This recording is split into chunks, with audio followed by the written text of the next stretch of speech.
तू ज्यात हरवले मी. भाग 39. कैलास काका अश्रूंनी पूर्णपणे कोसळले होते. त्यांना त्या अवस्थेत पाहून आदित्यच्या मनातली कटुता क्षणात विरघळून गेली. सायलीने सांगितलेली प्रत्येक वेदना त्याला आठवत होती. पण आज कैलास काकांच्या डोळ्यातून वाहणारे अश्रू पाहून त्याला जाणवत होतं की या दुःखाने फक्त सायलीचाच नाही तर या माणसालाही आतून संपवून टाकला आहे. तो क्षणाचाही विलंब न करता त्यांच्या जवळ गेला, त्यांच्या पायाशी बसला आणि अलगद त्यांचा हात आपल्या हातात घेत म्हणाला, काका, कृपया स्वतःला सावर.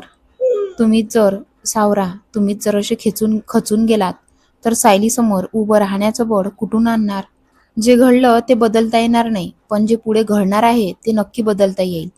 कैलास काकांनी ओलसर डोळ्यांनी त्याच्याकडे पाहिलं. आदित्य पुढे म्हणाला, एकदा तिच्या समोर बसा. तिच्या मनातलं सगळं ऐका. ती रागवेल, ओरडेल, कदाचित तुमच्याशी बोलायलाही तयार होणार नाही. पण तुम्ही शांत राहा. तिला तुमची बाजू सांगा. मला खात्री आहे, जेव्हा तिला त्या वेळची तुमची मजबुरी समजेल, तेव्हा ती नक्कीच तुम्हाला समजून घेईल. कैलास काकांच्या चेहऱ्यावर क्षीण आशेची रेष उमटली. थरथरत्या आवाजात त्यांनी विचारलं, खरंच? तुला वाटतं सायली मला पुन्हा बाबा म्हणेल? त्यांनी दोन्ही हातांनी आदित्यचा हात घट्ट पकडला. ती माझ्यावर पुन्हा विश्वास ठेवेल का? आदित्यच्या डोळ्यातही पाणी आलं होतं, तरी तो हलकसं हसत म्हणाला, नक्की ठेवेल. पण आधी तुम्ही तिच्यावर विश्वास ठेवा. तिच्या मनातला राग संपायला वेळ लागेल. जसं एखादा गुन्हेगार पहिल्याच दिवशी गुन्हा कबूल करत नाही, तसंच दुखावलेलं मनही लगेच वितळत नाही. पण प्रेमाने, संयमाने प्रयत्न केले तर नक्की वितळतं. कैलास काका शांतपणे त्याचं बोलणं ऐकत होते. काका, आज पोलीस अधिकारी म्हणून नाही, तर वडील म्हणून विचार करा. तुम्हाला एखाद्या गुन्हेगाराला नाही, तर स्वतःच्या जखमी मुलीला समजवायचं आहे. हे शब्द ऐकून कैलास काकांचा श्वास जरा स्थिर झाला. आदित्यने त्यांना पाणी दिलं. त्यांनी हळूहळू पाणी प्यायलं. त्यानंतर आदित्य बाथरूममध्ये गेला, नॅपकिन भिजवून आणला आणि अत्यंत जिव्हाळ्याने कैलास काकांचा चेहरा पुसला. पुन्हा त्यांच्या पायाशी बसून त्याने विचारलं, आता बरं वाटतंय ना? कैलास काकांनी दीर्घ श्वास घेत मान हलवली. आदित्य त्यांच्या खांद्यावर हात ठेवून त्यांना धीर देत होता. इतक्यात टकटक खोलीच्या दारावर टकटक झाली. दोघांनी एकमेकांकडे पाहिलं. रात्रीचे जवळजवळ 1:30 वाजले होते. यावेळी कोण असेल? मी बघतो, असं म्हणत आदित्य उठला. त्याने दार उघडलं. समोर रोहित उभा होता. त्याने आदित्यला नमस्कार केला आणि आत येण्याची परवानगी मागितली. आदित्यने हसत त्याला आत बोलावलं. रोहितने आत येताच कैलास काकांकडे पाहिलं आणि म्हणाला, माफ करा सर, यावेळी त्रास देतोय. पण तुम्ही अजूनही व्हीलचेअरवरच बसले आहात का, हे पाहायला आलो. आदित्यला त्याला अर्थ कळला नाही. पण कैलास काकांना मात्र सगळं समजलं होतं. त्यांनी आधी व्हीलचेअरकडे पाहिलं, मग घड्याळाकडे आणि शेवटी अपराधी चेहऱ्याने रोहितकडे पाहिलं. सर, मी स्पष्ट सांगितलं होतं ना, 1 तासापेक्षा जास्त वेळ व्हीलचेअरवर बसायचं नाही. कैलास काका हलकसं हसण्याचा प्रयत्न करत म्हणाले. गप्पांमध्ये वेळ कसा गेला कळलंच नाही. रोहितने मात्र गंभीर स्वरात उत्तर दिलं, 3-3.5 तास झाले आहेत. एवढा वेळ बसला तर पुन्हा पाठीच्या नसांवर दबाव येऊ शकतो. इतक्या दिवसांच्या उपचारांचा परिणाम वाया जाईल. हे ऐकताच आदित्यच्या चेहऱ्यावर चिंता स्पष्ट दिसू लागली. रोहितने व्हीलचेअर पलंगाजवळ आणली. आदित्यही लगेच पुढे आला. दोघांनी मिळून कैलास काकांना सावधपणे उचललं आणि पलंगावर झोपवलं. त्यानंतर रोहितने त्यांना काही आवश्यक व्यायाम करायला सांगितले. कैलास काकांनी थकलेल्या आवाजात नकार दिला. पण रोहित ऐकायला तयार नव्हता. हे व्यायाम टाळले तर पुन्हा त्रास वाढेल. मग त्याने त्यांच्या हातापायांचे व्यायाम सुरू केले. प्रत्येक हालचालीसोबत कैलास काकांच्या चेहऱ्यावर वेदनेच्या रेषा अधिक गडद होत होत्या. त्यांच्या कपाळावर घाम आला होता. आदित्य ते सगळं शांतपणे पाहत होता. त्याच्या मनात अचानक एक विचार चमकून गेला. कैलास काका सायलीला भेटायला घाबरत आहेत. त्यामागचं हेही एक कारण तर नसेल? कदाचित त्यांना स्वतःची ही असहाय्य अवस्था सायलीला दाखवायची नसेल. तिने दयेपोटी त्यांना माफ करावं अशी त्यांची इच्छा नसेल. 15 मिनिटांनंतर व्यायाम संपला. कैलास काका पूर्णपणे थकून गेले होते. रोहितने त्यांना पुन्हा पाणी दिलं आणि म्हणाला, आता थोडी विश्रांती घ्या. कैलास काकांनी लगेच नकारार्थी मान हलवली. आपलं बोलणं अजून पूर्ण झालेलं नाही. यावेळी आदित्य हसत म्हणाला, उरलेलं सगळं आपण सकाळी बोलू, पण आता विश्रांती घेणं जास्त महत्वाचं आहे. पण तू तर सकाळी घरी जाणार आहेस, कैलास काका म्हणाले. आदित्यने क्षणाचाही विचार न करता उत्तर दिलं, नाही, तुमची पूर्ण गोष्ट ऐकून झाल्याशिवाय मी कुठेही जाणार नाही. सायली विचारेल तर? त्याची काळजी करू नका. मी, हरीश भाऊ आणि कविताताई मिळून सगळं सांभाळू. सायलीलाही मी योग्य वेळी समजावून सांगेल. आदित्यने त्यांचा हात हातात घेतला. आता फक्त तुमच्या तब्येतीचा विचार करा.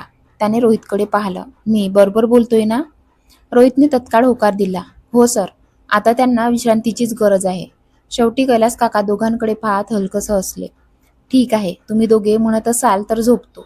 गुड नाईट काका. Good night. कैलास काकांनी आदित्यला आपल्या शेजारी झोपायला सांगितलं. पण आदित्य म्हणाला, मी 2 मिनिटात येतो. थोडं बाहेर जाऊन येतो. कैलास काकांना वाटलं तो हरीशजीला फोन करून सकाळची व्यवस्था करत असेल. आदित्यच्या प्रश्नामागे केवळ उत्सुकता नव्हती. कैलास काकांबद्दलची खरी काळजी आणि त्यांना लवकर बरे झालेलं पाहण्याची इच्छा दडलेली होती. रोहितने एक खोल श्वास घेतला. तुला माहितीच आहे त्यांचा अपघात किती भयंकर होता. जवळपास महिनाभर ते कोमात होते. त्या अपघातातून ते वाचले हीच खूप मोठी गोष्ट होती. पण त्यानंतरचे 2.5 महिने त्यांच्या मणक्यावरील दुखापतीच्या उपचारात गेले. या काळात त्यांच्यावर 3 शस्त्रक्रिया झाल्या. आदित्यने मध्येच विचारले, हे सगळं मला माहिती आहे, पण 1.5-2 महिन्यांपूर्वी त्यांना सर्वोत्तम फिजिओथेरपीसाठी इथे आणलं होतं. त्याचा किती फायदा झाला? हा प्रश्न ऐकून रोहितच्या चेहऱ्यावर किंचित नाराजी उमटली. तो शांत स्वरात म्हणाला, परिणाम असा झाला आहे मिस्टर आदित्य की आज ते व्हीलचेअरमध्ये व्यवस्थित बसू शकतात, स्वतःचे हात हलवू शकतात. आम्ही त्यांना जेव्हा इथे आणलं होतं तेव्हा त्यांची अवस्था इतकी गंभीर होती की ते नीट बसूही शकत नव्हते.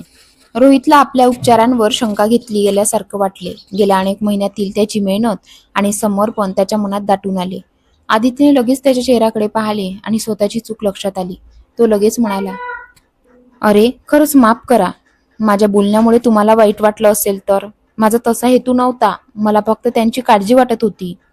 रोहित काही क्षण त्याच्याकडे पाहत राहिला. मग हलकेच हसत म्हणाला, ठीक आहे, तुम्ही सगळे त्यांच्या तब्येतीबद्दल किती काळजी करताय मला समजतं. महाराष्ट्राचे सध्याचे आयुक्त सुद्धा सतत त्यांच्या तब्येतीची विचारपूस करतात. लहान मोठे अनेक पोलीस अधिकारी फोन करतात. यावरून निवृत्त आयुक्त कैलास काकांनी आपल्या कारकिर्दीत किती मोठा ठसा उमटला असेल याची कल्पना येते. हे ऐकताच आदित्यच्या चेहऱ्यावर अभिमानाने मंद स्मित उमटले. कैलास काकाविषयीचा आदर आणि अभिमान आदित्यच्या मनात आणखी वाढला. आजारी असतानाही लोक त्यांच्या कार्याची आठवण ठेवतात ही गोष्ट त्याला भावून गेली. संभाषण करत करत दोघे काही क्षण थांबले. रोहितने पुन्हा पुढे चालण्याचा इशारा केला. आदित्य त्याच्यासोबत चालू लागला आणि म्हणाला, तुमचं म्हणणं खरं होतं. त्यांची आधीची अवस्था खूपच गंभीर होती, पण आज त्यांना पाहून खरंच बरं वाटलं. तुमच्या उपचारांचा त्यांच्यावर चांगला परिणाम झाला आहे. धन्यवाद, रोहित आनंदाने म्हणाला. आदित्य पुढे म्हणाला, नाही, त्यांची इतकी काळजी घेतल्याबद्दल तुमचेच आभार. पण आता त्यांना पुन्हा पुनर्वसन केंद्रात घेऊन जावं लागेल का? रोहितने मान हलवली. हो, त्यांना आवश्यक असलेले अनेक व्यायाम आणि उपकरणं तिथेच उपलब्ध आहेत. इथे मी फक्त हलके व्यायाम करून घेत आहेत. अनेक यंत्र पुनर्वसन केंद्राबाहेर आणता येत नाहीत. खरं तर त्यांना इथे आणण्याच्या विरोधात मीही होतो, पण 2 दिवसांसाठी का होईना घरी जाण्याचा आग्रह त्यांनीच धरला. त्यांची शारीरिक स्थिती पाहून आमच्या मुख्य डॉक्टरांनी अखेर परवानगी दिली.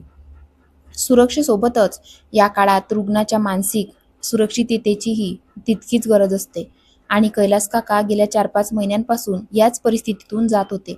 हे आम्हाला त्यांचे सर्व जुने रिपोर्ट्स पाहिल्यानंतर समजले. त्यामुळे त्यांच्या मनाला समाधान मिळावे म्हणून आम्ही त्यांच्या हट्टापुढे थोडे झुकलो आणि मी त्यांना इथे घेऊन आलो, पण एका अटीवर. 2 दिवसांनी मी पुन्हा त्यांना पुनर्वसन केंद्रात घेऊन जाईल. रोहितचे बोलणे ऐकून आदित्य काही क्षण शांत झाला, कारण थोड्याच वेळापूर्वी तो कैलास काकांना सांगत होता की पुण्याला आला आहे तर त्याने सायलीला नक्की भेटले पाहिजे. पण कैलास काका सध्या शारीरिक आणि मानसिक दोन्ही प्रकारे पूर्णपणे ठीक नव्हते. कदाचित ते अजून सायलीसमोर जाण्यास तयार नसतील असा विचार आदित्यच्या मनात आला. त्यामुळे त्याने ठरवले की आतासाठी सायलीला भेटणे योग्य होणार नाही. आता अजून थोडा वेळ वाट पाहावी लागेल. असा विचार करत आदित्यने एक दीर्घ श्वास घेतला आणि रोहितच्या म्हणण्याला सहमती देत म्हणाला, तुमचं म्हणणं बरोबर आहे. त्यांच्या तब्येतीची पूर्ण काळजी घेणं खूप गरजेचं आहे. हो, आणि आम्ही त्यांची चांगली काळजी घेऊ. रोहित हलकेचे हसत म्हणाला. आदित्यनेही हसून मान डोलावली. बोलता बोलता ते दोघे रिसेप्शन एरिया जवळ आले तेव्हा आदित्यची नजर सोप्यावर झोपलेल्या कविताताईकडे गेली. त्यांच्या डोक्याखाली उशी होती आणि अंगावर चादर व्यवस्थित पांघरलेली होती. ते पाहून आदित्यच्या मनात एक प्रश्न आला आणि त्याचे उत्तरही त्याला मिळाले. आदित्यच्या नजरेचा मागोवा घेत रोहित म्हणाला, कविताताईंना झोप येत होती म्हणून त्या थोड्या वेळापूर्वी इथेच झोपल्या. त्यांची अवस्था पाहून मी रिसेप्शनिस्टकडून उशी आणि चादर मागून घेतली आणि त्यांना दिली. थोडं असं तो पुढे म्हणाला. पण त्या सुरुवातीला घेण्यास तयार नव्हत्या, म्हणून मी दोन्ही वस्तू सोफ्याजवळ ठेवून लॉजमधून बाहेर गेलो. साधारण 20 मिनिटांनी परत आलो तेव्हा त्या उशी आणि चादर घेऊन शांतपणे झोपल्या होत्या. रोहित हे सांगताना हसत होता, त्यामुळे आदित्यच्या चेहऱ्यावर हलकसं स्मित आलं. ठीक आहे, असं म्हणत आदित्य लॉजमधून बाहेर पडू लागला. रोहितही त्याच्यासोबत बाहेर आला, पण आदित्यने त्याला थांबवत सांगितले, तुम्ही कैलास काकांसोबत जाऊन झोपा. त्यावर रोहितने लगेच विचारले, आणि तुम्हाला झोपायचं नाही का? काही क्षण विचार करून आदित्य म्हणाला, मी थोड्या वेळाने इथेच रिसेप्शन एरियाजवळ झोपेन, जिथे कविताताई झोपल्या आहेत. रोहित काहीतरी विचार करत असल्याचे आदित्यच्या लक्षात आले. त्याने त्याच्या खांद्यावर हात ठेवत शांतपणे सांगितले, मी ठीक आहे. कविताताईंना इथे एकटं झोपलेलं मला योग्य वाटत नाही, म्हणून मी थोडा वेळ इथेच थांबतो. आदित्यच्या बोलण्यावर रोहितने होकारार्थी मान हलवली. नंतर दोघांनी एकमेकांना शुभरात्री म्हटले. रोहित लॉजमध्ये परत गेला तर आदित्य काही वेळ मोकळ्या हवेत उभं राहण्यासाठी तिथेच थांबला. तिथे उभा राहून आदित्य कैलास काकांसोबत घडलेल्या सगळ्या गोष्टींचा विचार करत होता. त्याला विशेषतः कैलास काकांच्या डोळ्यात आलेले अश्रू आठवत होते, कारण आज त्याने स्वतः पाहिले होते की एक हुशार आणि कर्तव्यनिष्ठ पोलीस अधिकारी म्हणून ओळखला जाणारा हा माणूस आपल्या पत्नी साधना काकू आणि सायलीबद्दल किती भावूक झाला होता.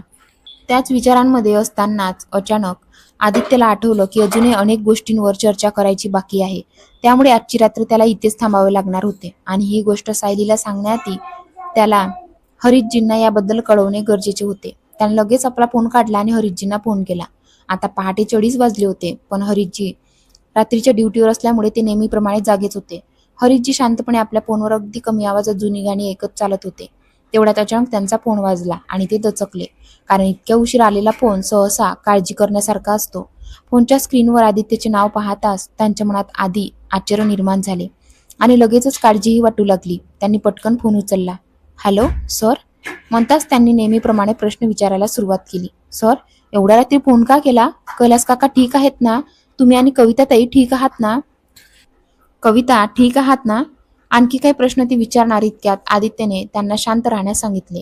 सध्या तो गंभीर परिस्थितीत होता आणि कोणालाही विनाकारण काळजीत टाकायचे नव्हते. हरीशजी, शांत व्हा, सगळं ठीक आहे. हे ऐकून हरीशजींनी सुटकेचा निश्वास सोडला. सॉरी सर, मी जरा जास्तच प्रश्न विचारले. त्यांनी माफी मागितली. काही हरकत नाही, आदित्य शांतपणे म्हणाला आणि तो विषय तिथे सोडून दिला. त्यानंतर आदित्यने कैलास काकांसोबत अपूर्ण राहिलेल्या संभाषणाबद्दल हरीशजींना सांगितलं. जसे रोहितने कैलास काकांना 3 तास बसवल्यामुळे रागवून आता विश्रांती घेण्यास सांगितलं होतं आणि तिथून निघून गेला होता, तसेच आदित्यनेही ठरवलं होतं की आजची रात्र इथेच थांबून सकाळी कैलास काकांसोबत राहिलेले संभाषण पूर्ण करायचे आणि हे सगळं करून तो संध्याकाळपर्यंत घरी परत येईल, असेही त्याने हरीशजींना सांगितले. आदित्यची संपूर्ण गोष्ट ऐकल्यानंतर हरीशजींचा पहिला प्रश्न होता, मग आपण सायलीला काय सांगायचं? तेव्हा आदित्यने त्यांना पुढची संपूर्ण योजना समजावून सांगितली. सगळे ऐकल्यानंतर हरीशजीही आदित्यच्या योजनेनुसार काम करण्यास तयार झाले. थोडा वेळ आणखी चर्चा केल्यानंतर दोघांनी फोन ठेवला. आदित्य काही वेळ तिथेच उभा राहिला, नंतर लॉजच्या आत गेला. कविताताईच्या सोफ्यावर झोपल्या होत्या. त्याच्यासमोरच्या दुसऱ्या सोफ्यावर आता एक उशी आणि चादर ठेवलेली होती. ते पाहून आदित्यला आश्चर्य वाटले. त्याने रात्रीच्या ड्युटीवर असलेल्या रिसेप्शनिस्टकडे पाहिले.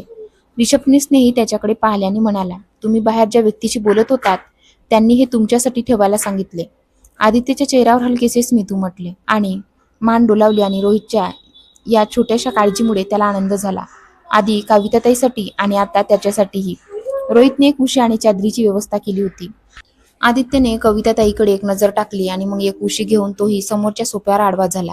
रिसेप्शनिस्टने जाऊन लॉजचा दरवाजा बंद केला, कारण रात्रीच्या यावेळी कोणी येण्याची शक्यता नव्हती आणि कोणी आलेच तर दारावर घंटी होती. तसेच दाराशेजारील काचेच्या भिंतीमुळे बाहेरचे दृश्यही सहज दिसत होते. सगळं व्यवस्थित करून रिसेप्शनिस्ट पुन्हा आपल्या जागेवर आला आणि आपले काम करू लागला. आदित्यने स्वतःसाठी लावलेला अलार्म सकाळी 5:30 वाजता वाजला, कारण त्याला नेहमीप्रमाणे सकाळी जॉगिंगला जायचे होते आणि त्यासाठी त्याने तो अलार्म लावला होता. त्याचवेळी कविताताईच्या फोनवरही अलार्म वाजला. त्यांनीही आदित्यप्रमाणेच रोजच्या वेळेचा अलार्म लावलेला होता. दोघे एकाच वेळी जागे झाले. त्यांनी खिशात वाजत आणि व्हायब्रेट होत असलेले आपापले फोन बाहेर काढले आणि अलार्म बंद केला.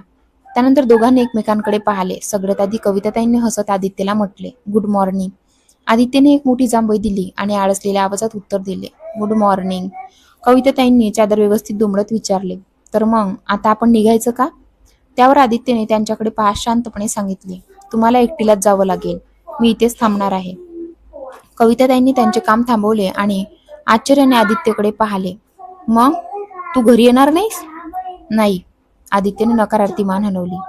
खरं तर त्यानंतर त्याने सांगितले की कैलास काकांना रात्री विश्रांतीची गरज आहे आणि त्यांच्यासोबतचे त्याचे संभाषण अजूनही अपूर्ण राहिले आहे.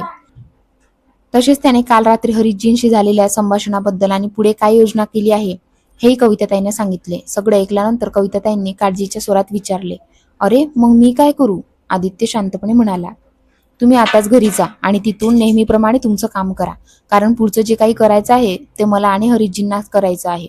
ठीक आहे म्हणत कविताताई उठून उभ्या राहिल्या. त्यानंतर त्यांनी थोडं ताजतवानं होण्यासाठी परवानगी मागितली. आदित्यने होकार दिल्यावर त्या लॉजमध्ये नियमित ये जा करणाऱ्या लोकांसाठी असलेल्या स्वच्छतागृहात गेल्या. साधारण 10 मिनिटांनी त्या परत आल्या. आदित्य त्यांची वाट पाहत बसला होता. त्या आल्यावर तोही उभा राहिला आणि कविताताईंनी आपले हेल्मेट हातात घेतले. त्यानंतर दोघेही लॉजच्या बाहेर आले. बाईकजवळ उभे राहून त्यांनी आखलेल्या योजनेबद्दल थोडी चर्चा केली. आता कथा आपली 3 ते 4 दिवसाचीच राहिलेली आहे. जर तुम्हाला हवे असल्यास मी हे कथा पुढे वाढवण्याचा प्रयत्न करेल. आजचा पाठ कसा वाटला कमेंट करून नक्की सांगा आणि आवडला असेल तर आपल्या व्हिडिओला लाईक करा. धन्यवाद.